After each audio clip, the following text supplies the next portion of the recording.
What would you do if someone told you you had 12 months to live? One moment, life is full of plans, family, dreams, a future that feels solid. Next, a single diagnosis shatters everything. Doctors stop using hopeful words and start using numbers, statistics, limits. Suddenly, time feels smaller and hope feels dangerous. But what if impossible isn't the end of the story? This is about a life standing at the edge and a decision no one was meant to make. Untested science, extreme risk, everything on the line. A choice between accepting the odds or challenging them. And that's where this becomes more than a medical story. Because at some point, we all face moments that change us. Fear, loss, or uncertainty we didn't choose. If this story made you think of your own life or someone you love, write it in the comments. What would you do if you were told your time was running out?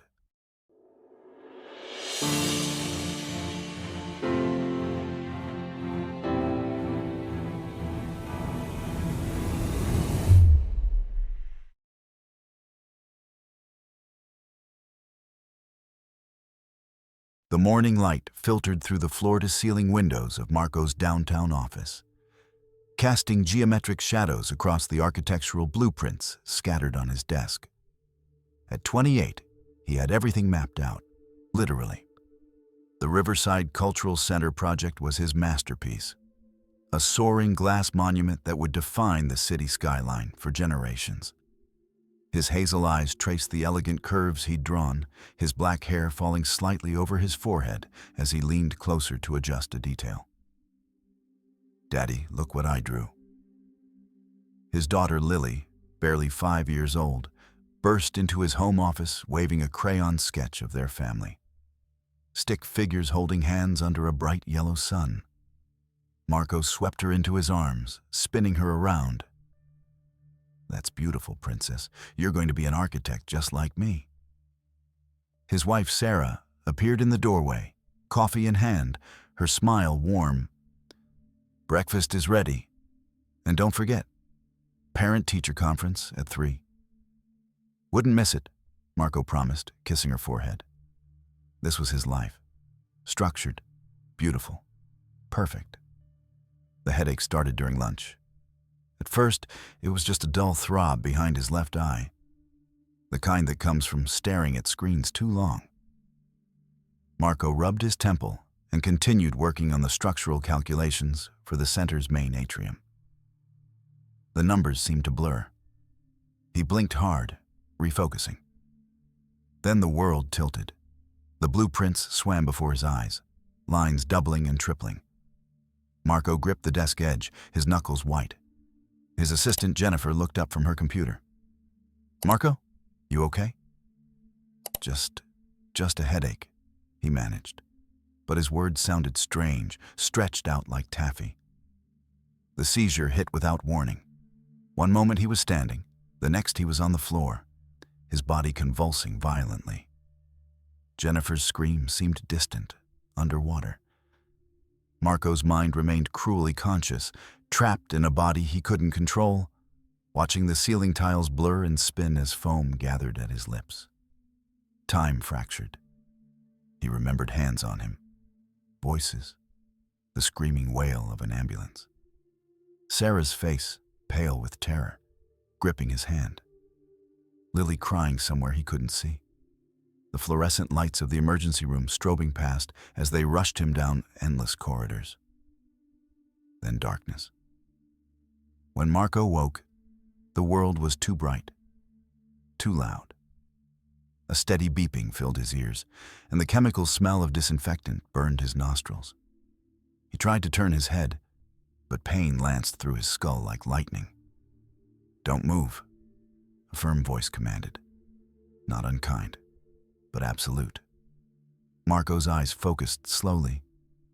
A woman stood at the foot of his bed, mid-30s, blonde hair pulled back in a severe ponytail. Her blue eyes were sharp, analytical, scanning the monitors beside him with the precision of someone who missed nothing. She wore a white coat over surgical scrubs, a a stethoscope draped around her neck. Her name tag read, Dr. Elena Reeves, neurosurgery.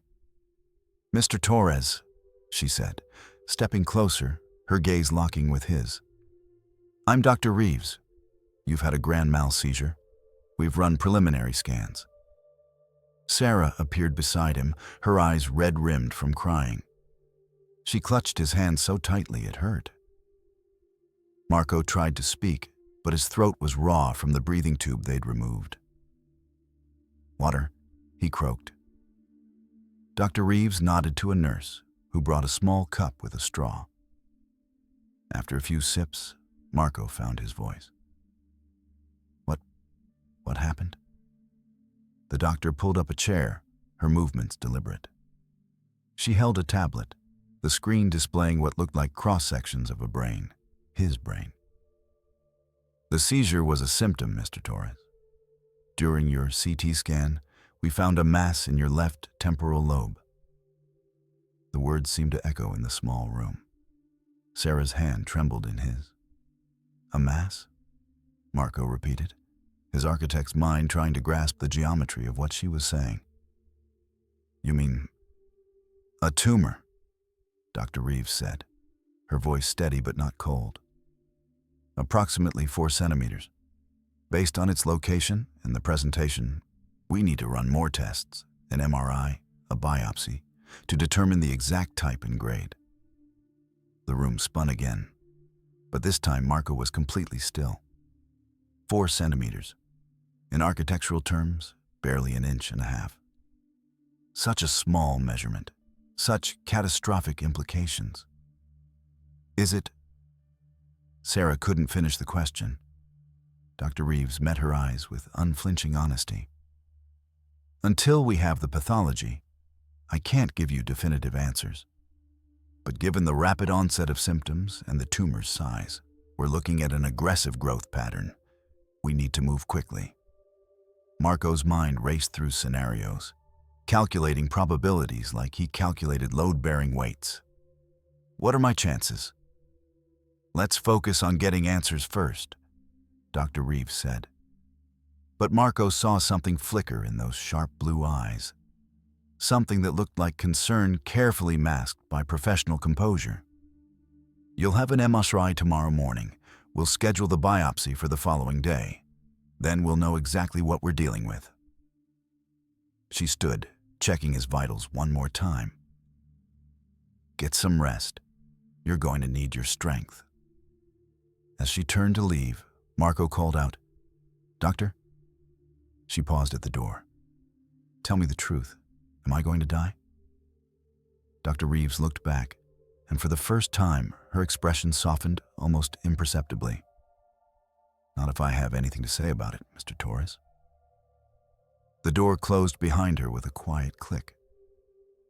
Marco stared at the ceiling, feeling Sarah's tears falling onto their joined hands.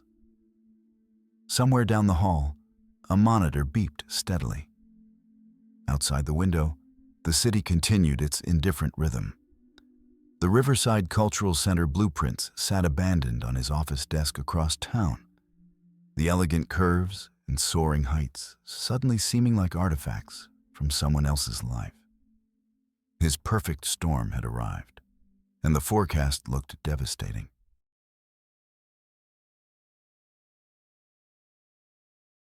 Dr. Elena Reeves stood in the neurosurgery observation gallery, her blue eyes fixed on the surgery happening below. The attending surgeon was performing a glioblastoma resection. A different patient, a different tumor, but the same impossible odds. She watched his hands move with practiced precision, navigating around vital structures, trying to excise cancer from the most complex organ in the human body.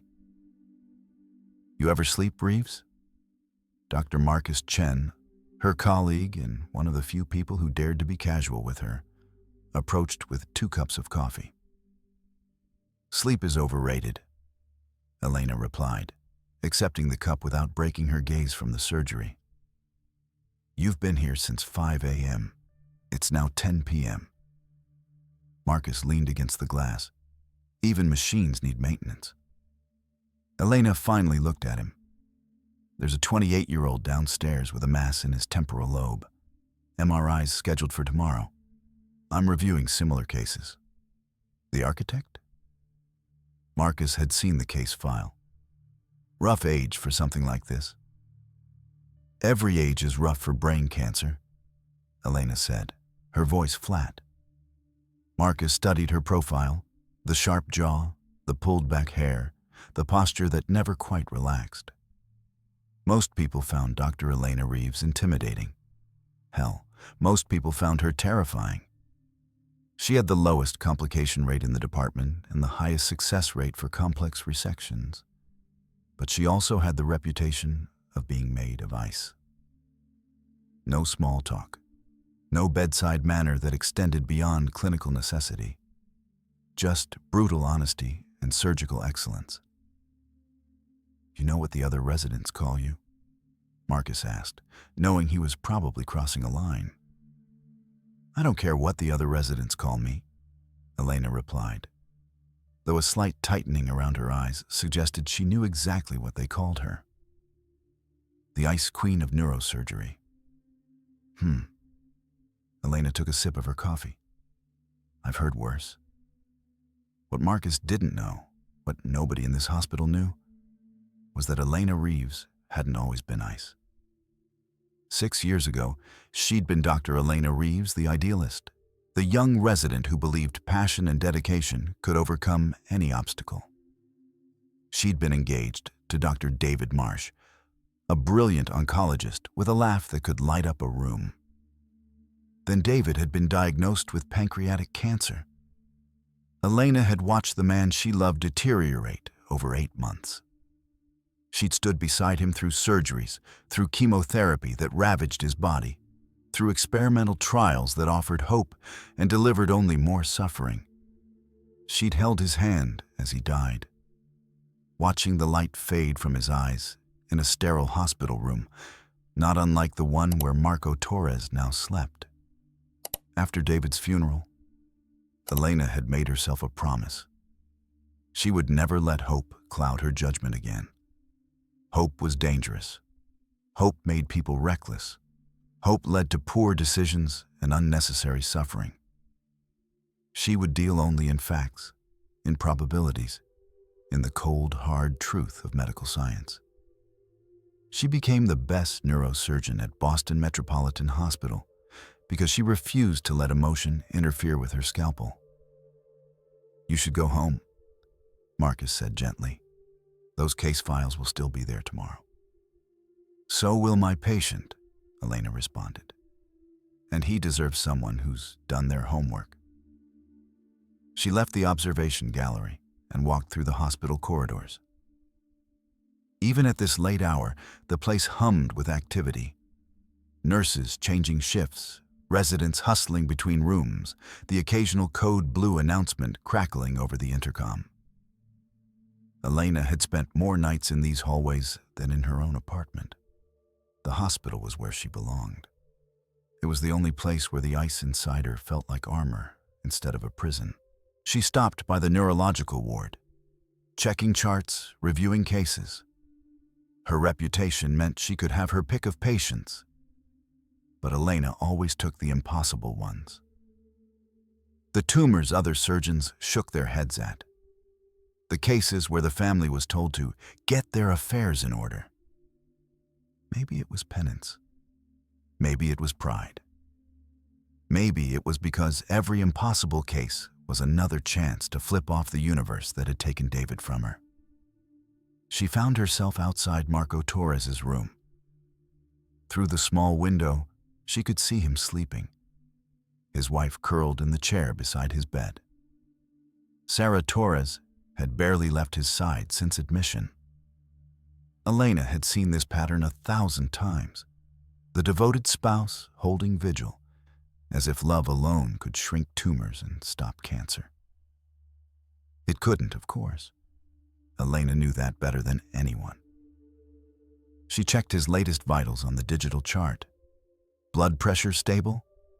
No additional seizures since admission. The anti-epileptic medications were working, But medications could only treat symptoms. The tumor itself, that was the real enemy.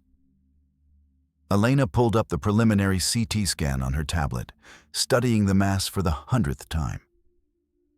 Its location was treacherous, nestled against the language centers, close to critical vascular structures. The shape suggested infiltration into surrounding tissue. This wasn't a neat, encapsulated mass they could just scoop out. This was cancer with roots, spreading its fingers through healthy brain tissue like invasive vines.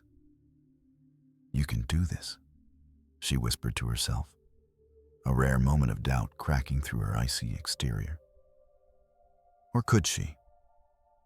The statistics for tumors this size and location were grim. Even with aggressive surgery, radiation, and chemotherapy, the 5-year survival rate hovered below 15%. And that was if everything went perfectly. Elena closed the tablet and walked away from Marco's room. She couldn't afford doubt. Doubt was just hope's pessimistic cousin, and both were equally useless in the operating room. In her office, a Spartan space with medical journals, surgical awards, and not a single personal photograph, Elena continued her research. She reviewed every similar case from the past decade, looking for patterns, for techniques, for that one piece of information that might give Marco Torres a fighting chance. The Ice Queen didn't sleep that night. She hunted.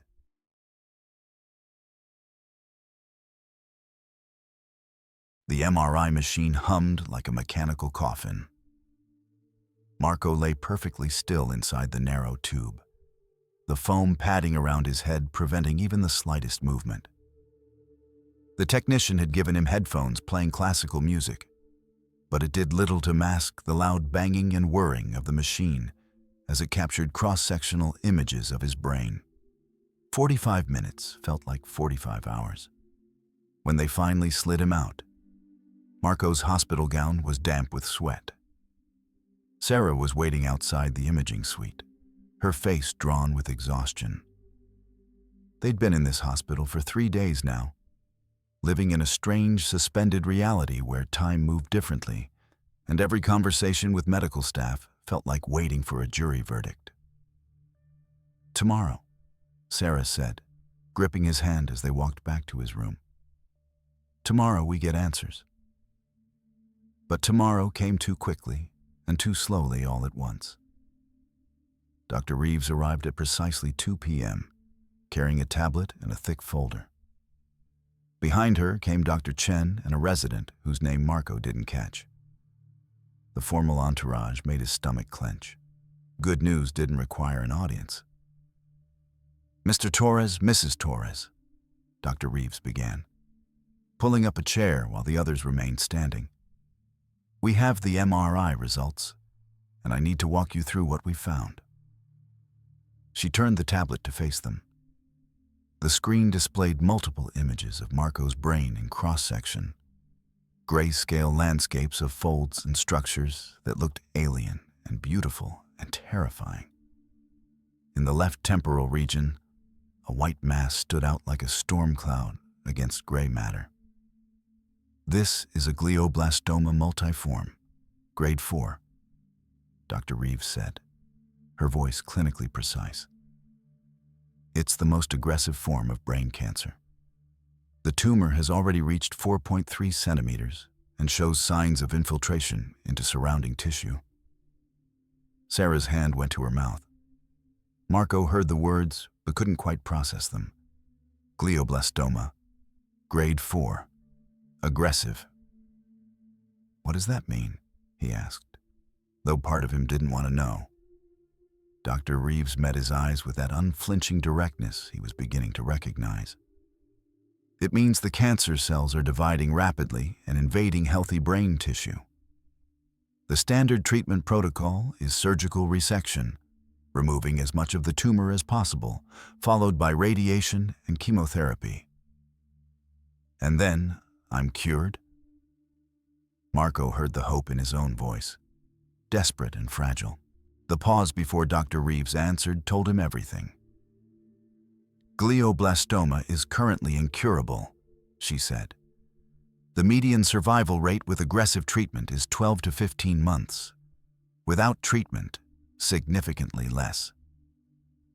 The room seemed to tilt again, but this time Marco was sitting down.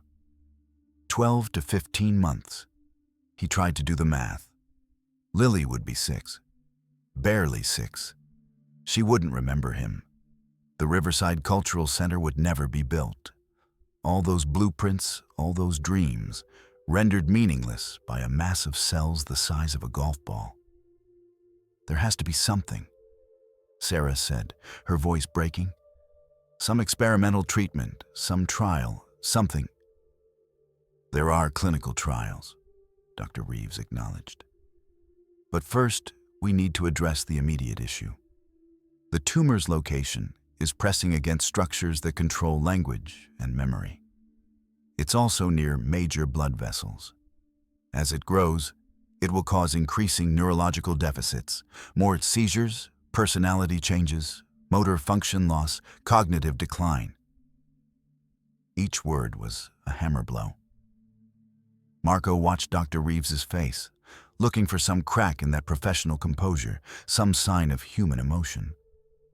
But she remained steady, delivering devastating news with the same tone she might use to discuss the weather. "How long before—" Marco couldn't finish the question.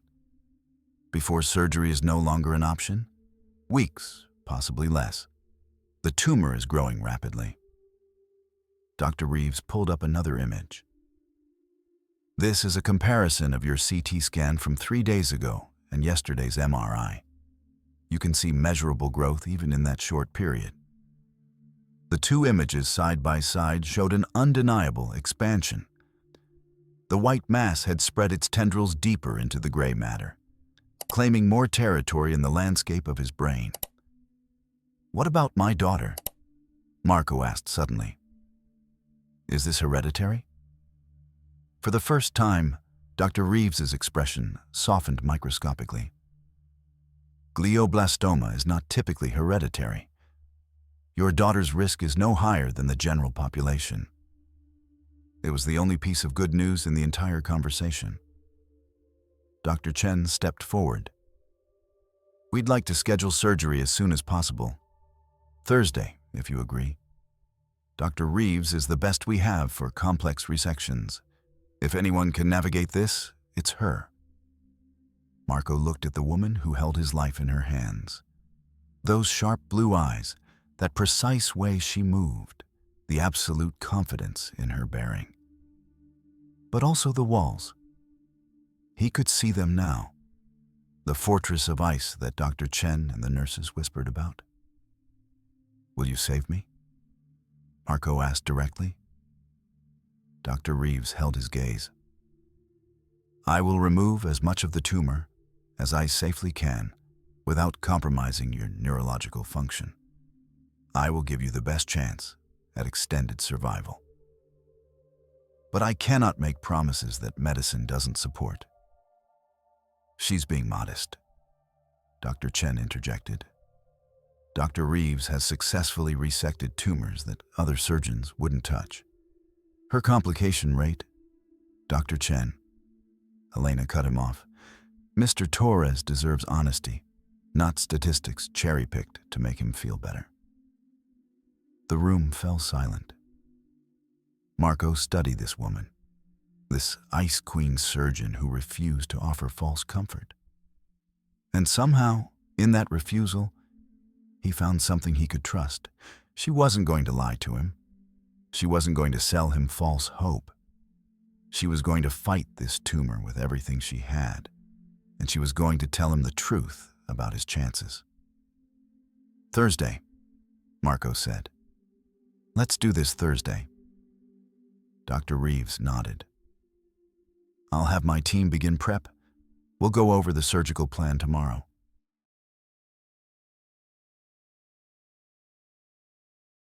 The days before surgery blurred into a nightmare collage of moments Marco wished he could forget. There was the conversation with Lily, trying to explain to a 5-year-old why Daddy had to stay in the hospital. Her innocent question, "But you'll be home for my birthday, right?" sliced through him deeper than any scalpel could. Her birthday was 3 months away. Dr. Reeves had said 12 to 15 months, but Marco had researched enough to know those were best-case scenarios.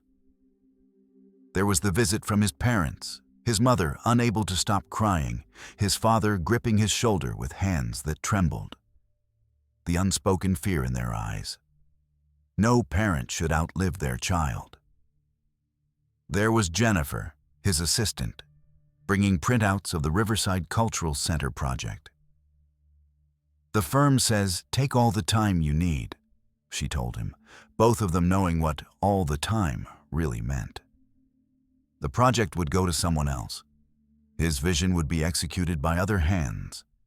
His name on the plans would become a footnote, a memorial. But worst of all were the symptoms. 2 days before surgery, Marco lost the ability to read. He'd been looking at a get-well card from his brother when the letters suddenly scrambled, rearranging themselves into meaningless symbols. He stared at the card for 10 minutes, his architect's brain trained to see patterns and structures, completely unable to decode the simple message. "It's the tumor pressing on Wernicke's area," Dr. Reeves explained during her evening rounds. "It affects language comprehension. After surgery, we hope to relieve that pressure." "Hope," Marco repeated, tasting the word. "You don't usually use that word." Dr. Reeves adjusted his IV line, her movements precise. "Hope is statistically unreliable, but anatomical pressure relief is mechanically sound." Even in his fear, Marco almost smiled. This woman really didn't do comfort, did she? That night, he had another seizure. It was smaller than the first, what the nurses called a focal seizure, affecting only his left hand. He watched, horrified, as his fingers twitched and spasmed of their own accord, his hand curling into a claw he couldn't control. The episode lasted 90 seconds. It felt like forever. Sarah held his other hand, singing softly, the same lullaby she sang to Lily.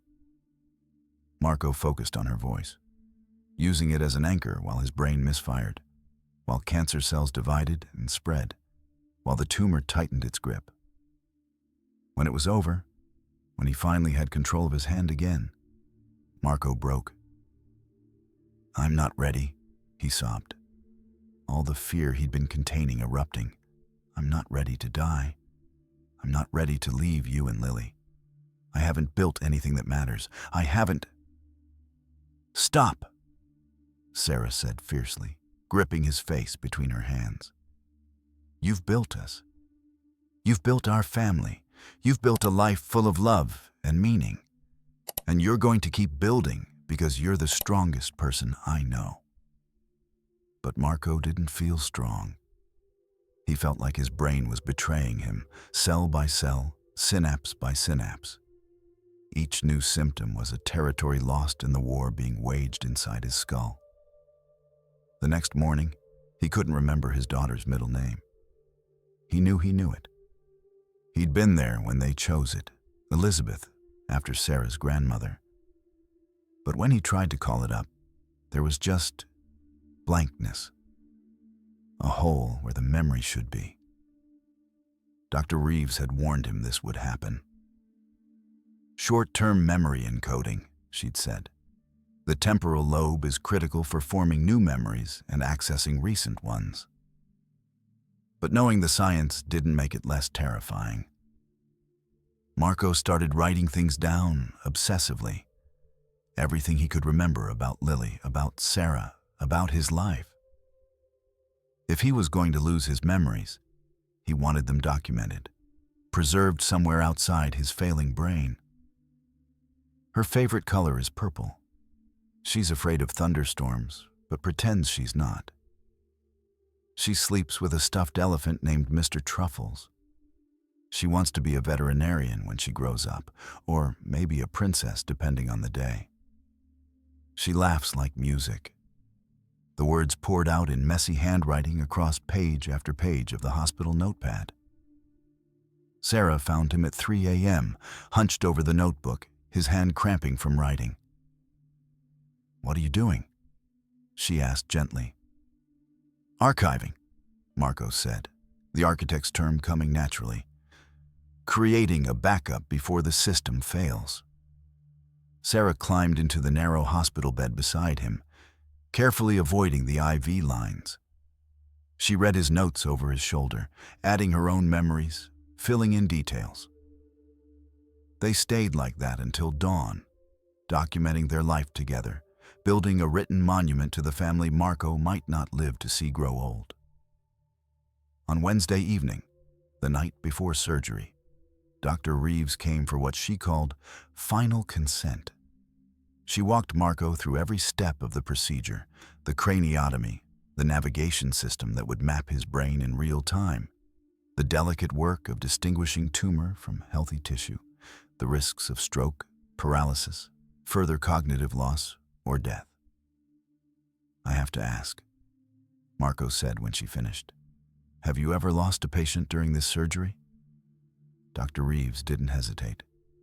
"Yes." "How many?" 3, out of 147 similar resections." "Tell me about them." It was an unusual request, but Dr. Reeves honored it. She spoke about each patient, their tumors, their complications, what had gone wrong. Her voice remained clinical, but Marco sensed something beneath the ice. These weren't just statistics to her. These were defeats she carried. "I won't be your fourth," Marco said when she finished. Dr. Reeves looked at him with those sharp blue eyes. "See that you're not, Mr. Torres. I have a perfect record to maintain."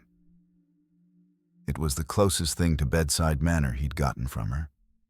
Somehow, it was exactly what he needed.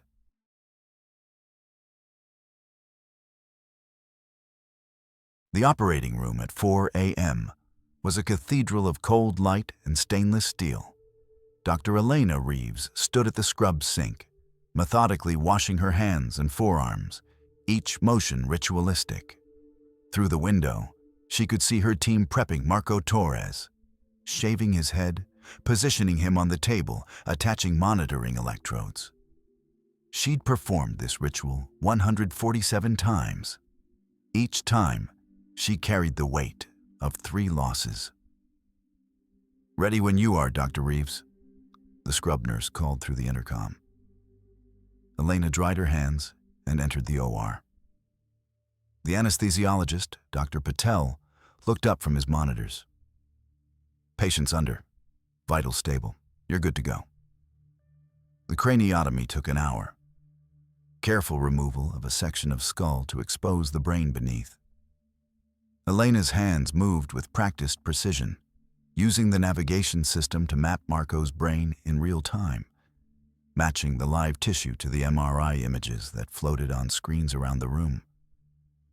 Then she saw it. The tumor. It was worse than the scans had suggested. The glioblastoma had infiltrated deep into the temporal lobe, its tendrils wrapped around critical structures like invasive roots.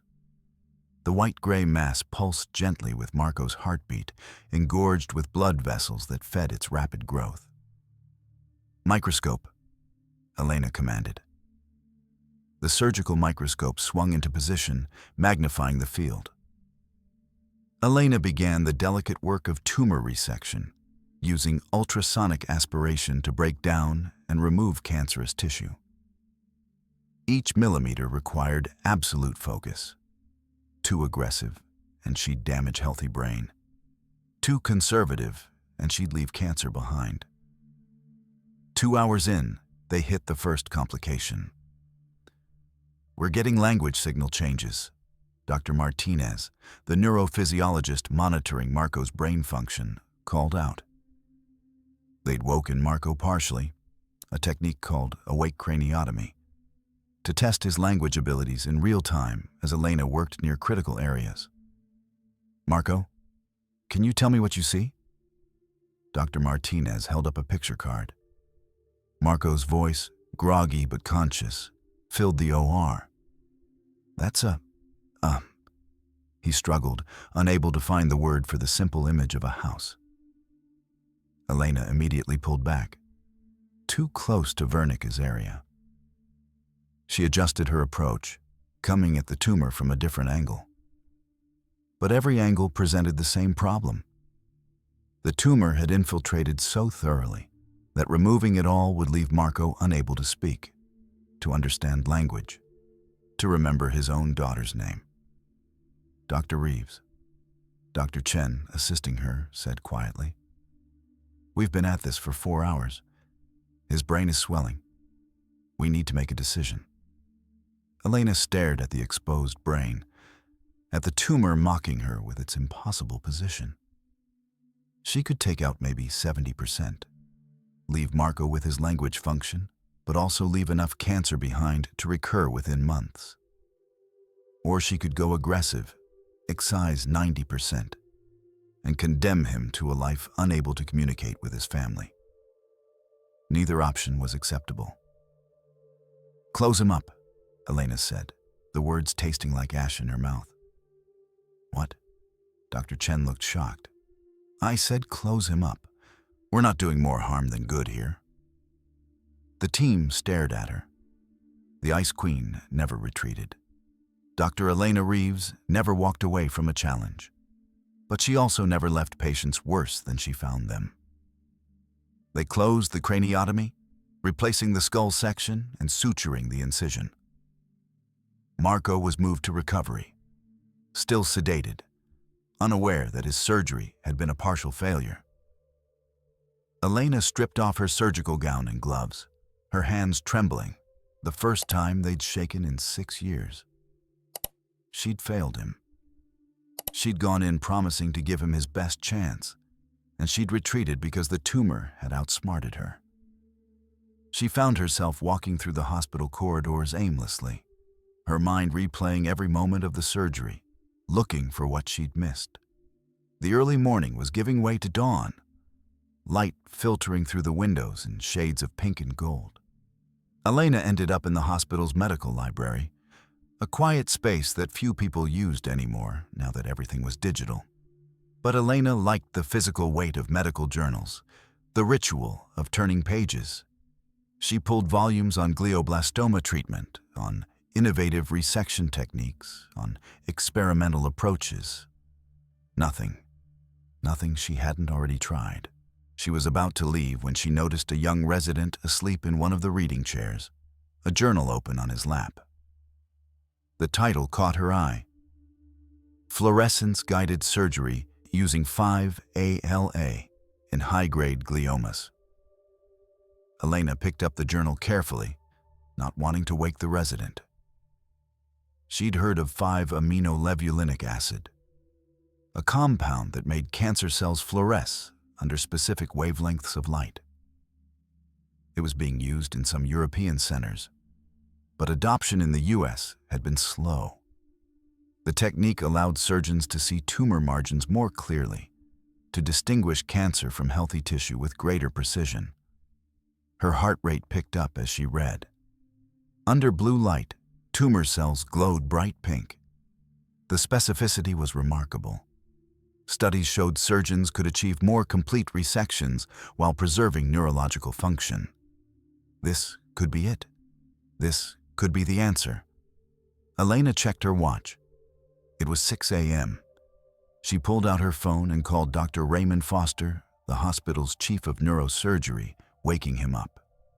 "This better be important, Reeves," he growled. "I need to perform a fluorescence-guided resection using 5-ALA protocol. Today." "What?" "Elena, we don't have that technology. The specialized equipment, the lighting systems, Massachusetts General does. They've been running trials for 2 years. I've been following their research." Elena's mind was already racing ahead, planning. "We can arrange a transfer, or better yet, we can borrow their equipment. This is exactly the kind of inter-hospital collaboration the board is always pushing for." There was a long pause. "Who's the patient?" Marco Torres, 28-year-old glioblastoma. I attempted resection yesterday but had to abort due to tumor infiltration near language centers. With fluorescence guidance, I can map the margins precisely. Elena, Dr. Foster's voice was careful. You know the board doesn't like experimental protocols on patients who've already undergone one failed surgery.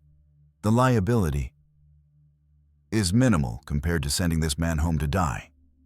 Elena cut him off. He has a 5-year-old daughter. He has 12 months if we do nothing more.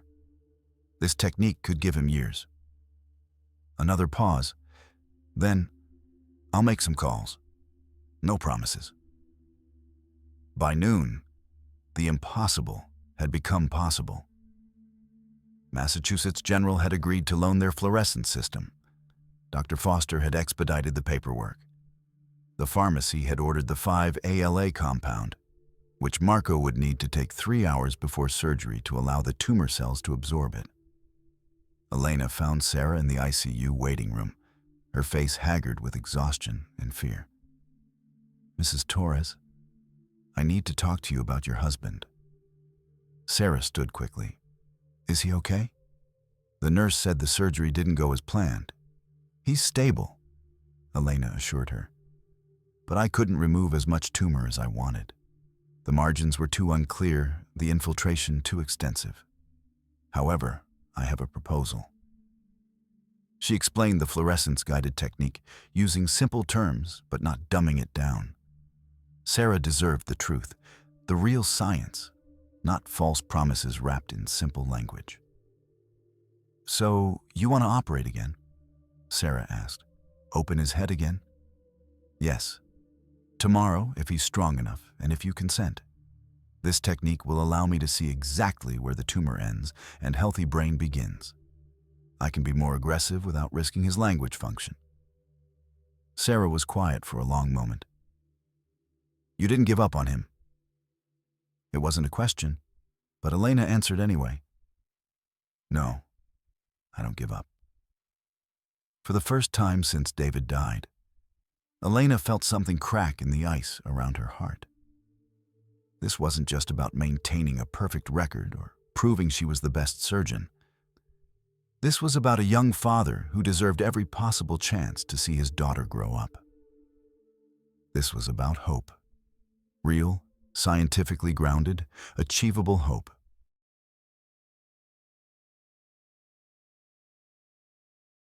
Marco woke to find Dr. Reeves sitting beside his hospital bed, an unusual sight.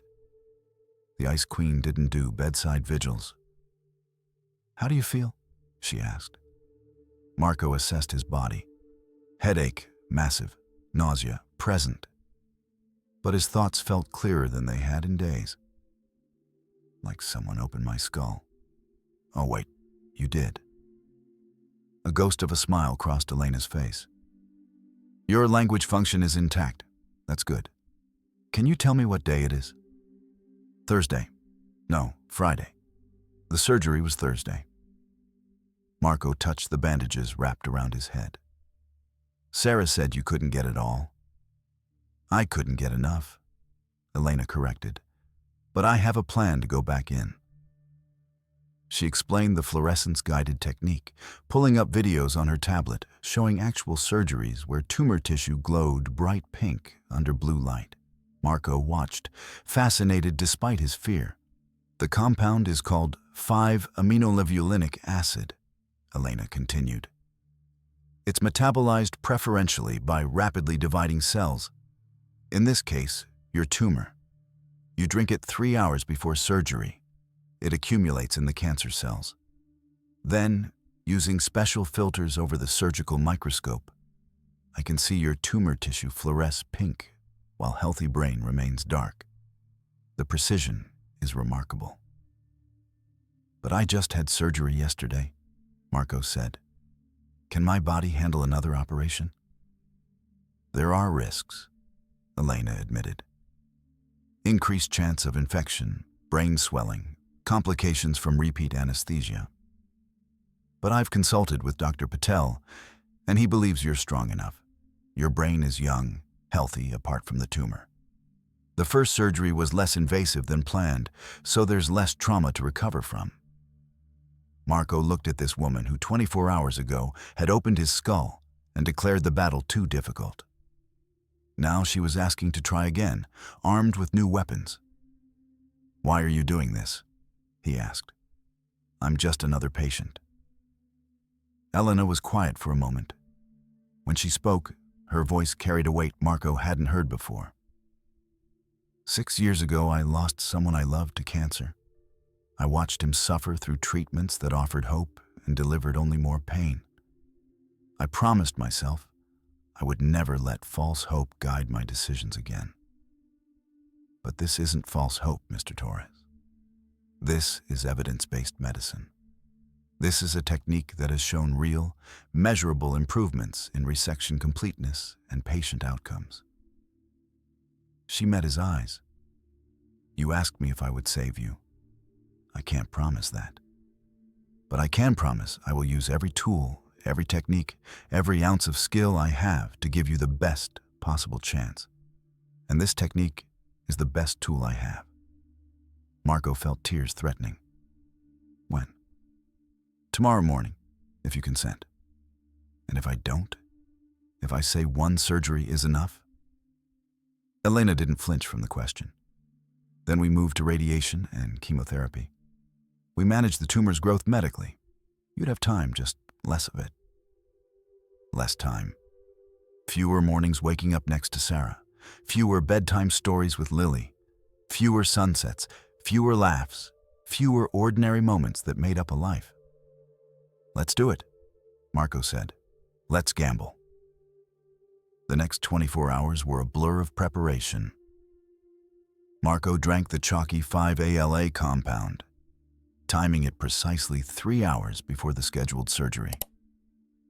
Sarah sat with him, holding his hand, both of them trying not to think about the fact that this could be the last time they spoke.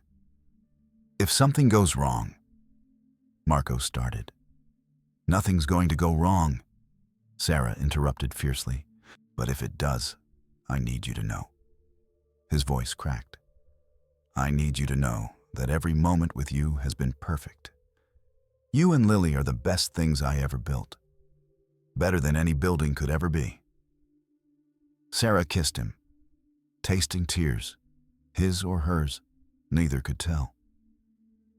"You're going to tell her that yourself when you teach her to drive, when you walk her down the aisle, when you meet your grandchildren." The orderlies came to transport him to the OR. Sarah had to let go of his hand.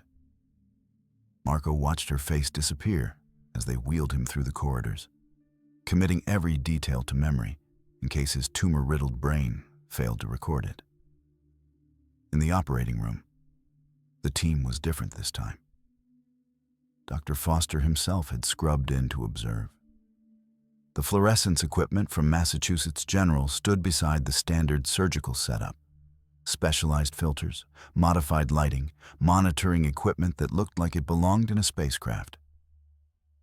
"Ready, Mr. Torres?" Dr. Patel asked as he prepared the anesthesia. Marco looked up at the bright lights, at the masked faces surrounding him, at the equipment that represented his last, best hope. "Do your best," he said to Elena, wherever she was in the room. "I always do," came the reply. Then darkness. Elena stood over Marco's exposed brain for the second time in 48 hours. The surgical field looked familiar. The same topography, the same monstrous tumor sprawling across the temporal lobe. But when she flipped the switch to activate the blue light filter, the world transformed. The tumor lit up like a pink constellation against the dark universe of healthy brain tissue. Every tendril, every satellite nodule, every microscopic extension glowed with brilliant fluorescence. The margins were suddenly beautifully clear. "My God," Dr. Chen breathed. "You can see everything." Elena felt something she hadn't felt in 6 years. Genuine scientific hope. "Let's begin." With the fluorescence guiding her, Elena began the most aggressive resection of her career.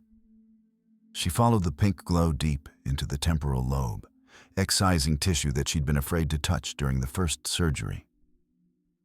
The ultrasonic aspirator hummed steadily, breaking down tumor and removing it while the suction cleared the field. Every few minutes, they woke Marco partially to test his language function. "Marco, what's your daughter's name?" Dr. Martinez asked. "Lily Elizabeth Torres," Marco replied, his voice thick but clear. "What do you do for work?" "I'm an architect. I design buildings." His language centers were intact. Elena could continue. Hours passed. The team worked in focused silence. The only sounds the steady beep of monitors and the hum of surgical equipment. Elena's back ached, her hands cramped, but she didn't stop. She was hunting cancer, following every glowing pink thread to its source, excising the monster that had invaded Marco's brain. "Dr. Reeves, we're at 6 hours," Dr. Chen said quietly. "His brain swelling is increasing." "Almost there," Elena murmured, removing one final piece of glowing tissue. She surveyed the surgical field under the blue light, looking for any remaining fluorescence. The cavity where the tumor had been was dark, clean, clear. "I think we got it," she said, hardly daring to believe it. "I think we got it all."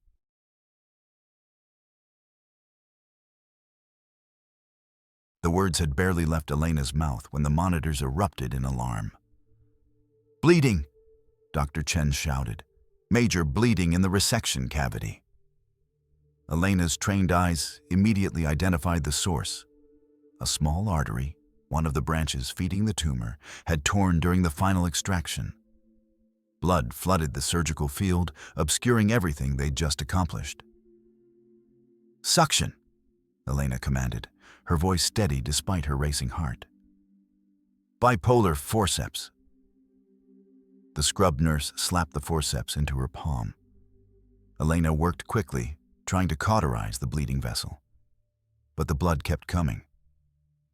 In brain surgery, bleeding wasn't just a complication. It was a catastrophe.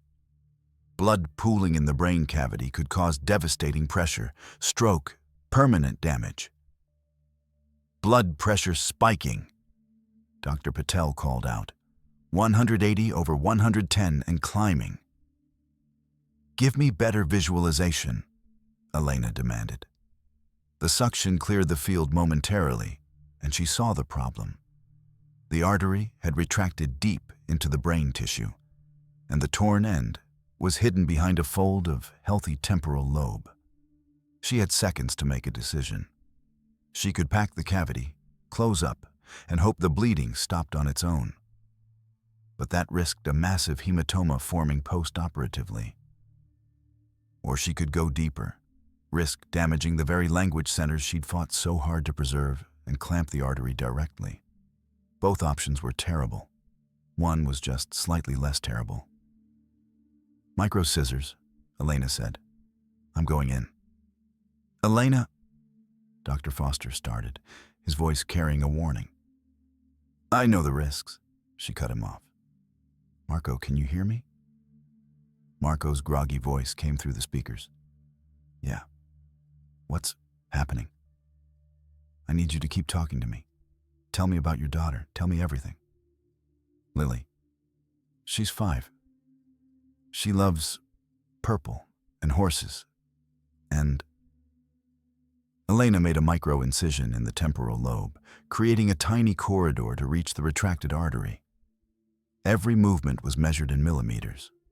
One wrong move, and Marco would lose his ability to speak forever. "Keep going, Marco. What else?" "She wants to be a veterinarian. She has a stuffed elephant, Mr. Truffles." The artery came into view. Elena slipped a microclip around it, the instrument so small it was barely visible to the naked eye. She squeezed gently, closing the clip. The bleeding stopped. The OR fell silent except for the steady beep of monitors. Everyone had been holding their breath. "Pressure normalizing," Dr. Patel said. "Heart rate coming down." Elena pulled back, surveying her work. The clip held. The bleeding was controlled. But the real test was still to come. "Marco," Dr. Martinez said, "can you tell me your wife's name?" Silence. Elena's heart sank. Had she damaged the language centers? Had she saved his life but stolen his voice? Then, Sarah rose. "She makes the best lasagna in the world." Relief flooded through Elena so intensely she had to steady herself against the operating table. He could still speak. His language function was intact. "Good," she said, her voice tight with emotion she rarely let show. "That's very good, Marco. You can rest now." Dr. Patel increased the sedation, and Marco drifted back under.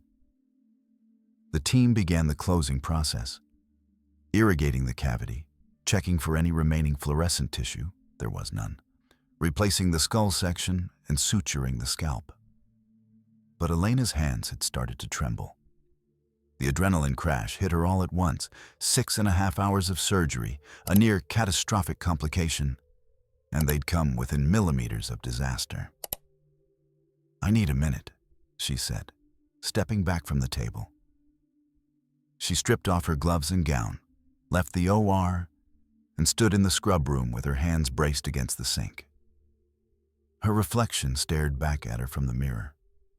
Surgical cap still on, a splash of Marco's blood on her scrubs, and eyes that looked more human than they had in years. She'd done it. Against impossible odds, she'd removed the entire tumor while preserving Marco's language function. She'd faced a life-threatening complication and navigated through it. She'd gambled everything and won. But more than that, she'd cared, really cared, not just about the technical success, but about the man on that table, about his daughter who wanted to be a veterinarian, about his wife who made good lasagna. The ice was cracking.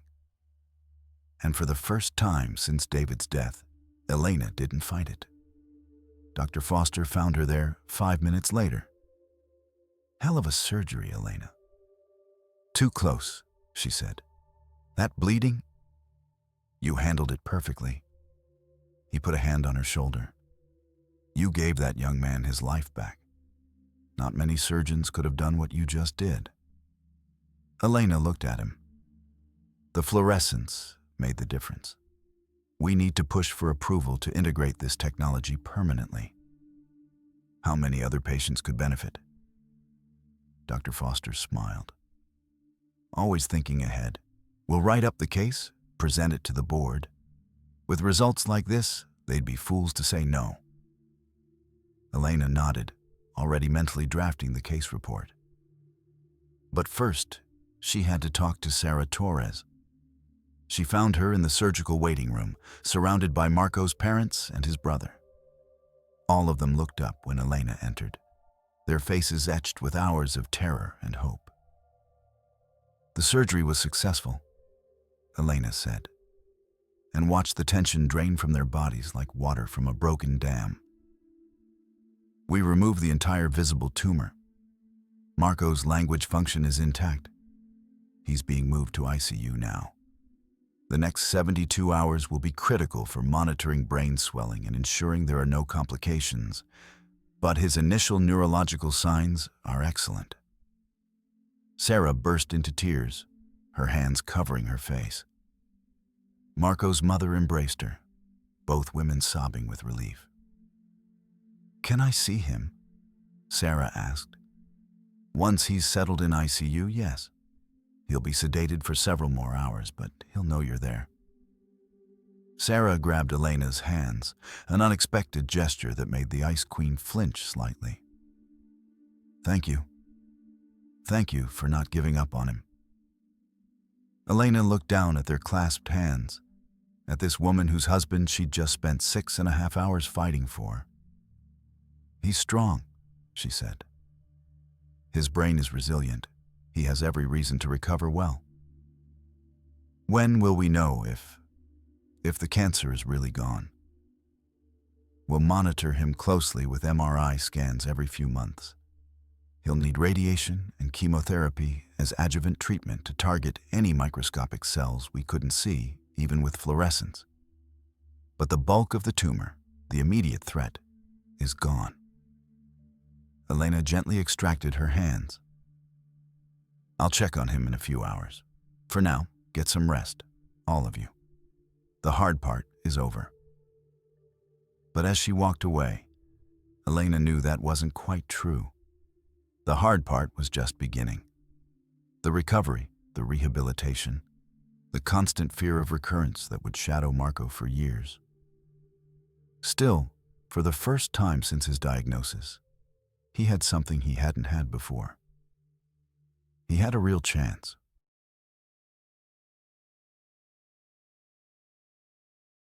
Marco opened his eyes to a world transformed. The first thing he saw was Sarah's face, and he knew her. The second thing he saw was the window, morning light streaming through, and he knew it was morning. The third thing he saw was the stuffed elephant tucked in beside him on the hospital bed, and he remembered. It was Mr. Truffles, Lily's favorite toy, left here to keep him company. Everything worked. His brain worked. "Hey," he whispered, his voice rough from the breathing tube. Sarah's face crumpled with joy. "Hey, yourself." Over the next days, Marco's recovery progressed with remarkable speed. Dr. Reeves visited twice daily, running him through increasingly complex neurological tests. Name these objects. Repeat these phrases. Tell me what you did yesterday. Each test he passed felt like winning a small battle against the cancer that had tried to steal his mind. Your MRI looks clean, Elena told him on day 5 post-operation. She pulled up the scans, showing him the cavity where the tumor had been, dark, clear, no fluorescent tissue remaining. We removed 98% of the tumor mass. The remaining 2% is microscopic, and that's what the radiation and chemotherapy will target. "So, I'm going to live?" Marco asked, hardly daring to believe it. Elena's expression softened, something Marco had never seen before.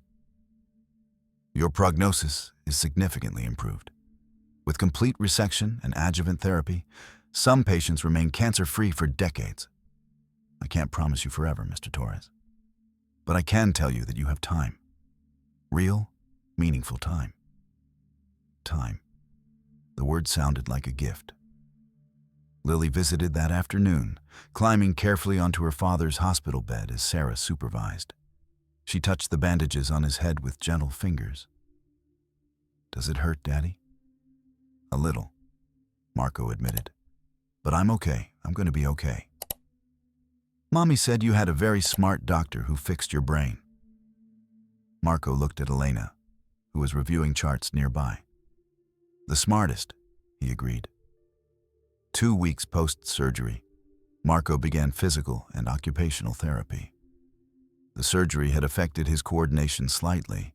His left hand wasn't quite as precise as before, but the therapists assured him it would improve. He practiced simple tasks: buttoning shirts, holding pencils, typing on a keyboard. The Riverside Cultural Center blueprints sat on his bedside table, brought by Jennifer. Marco studied them during the quiet hours, his architect's eye seeing the flaws he hadn't noticed before, seeing ways to improve, to strengthen, to make the design better. He realized something during those quiet hours. He'd been so focused on leaving a legacy in glass and steel that he'd almost missed the real legacy he was building: Lily, his family, the love and memories that would outlast any building. 1 month after surgery, Marco walked out of Boston Metropolitan Hospital on his own 2 feet. Radiation would start the following week, 6 weeks of daily treatments. Then chemotherapy. The war wasn't over, But the major battle had been won. Dr. Reeves met him at the hospital entrance for a final consultation. "Remember," she said, handing him a thick folder of follow-up instructions. "MRI every 3 months for the first year. Any new symptoms, headaches, vision changes, seizures, you call immediately." "I will," Marco promised. Then, impulsively, he hugged her. Elena stiffened for a moment, then awkwardly patted his back. Physical affection still didn't come naturally to the Ice Queen. "Thank you," Marco said when he pulled back, "for not giving up, for finding a way." "Thank you for being strong enough to survive it," Elena replied. Not every patient could have endured 2 surgeries in 3 days. As Marco left with his family, Elena watched them go. A young father with his whole life ahead of him. A wife who'd never stopped believing, parents weeping with joy and relief. She'd given them this gift, not through miracles or hope alone, but through science, skill, and refusing to accept the first impossible. That evening, Elena did something she hadn't done in 6 years. She visited David's grave. "I saved someone today," she told the headstone.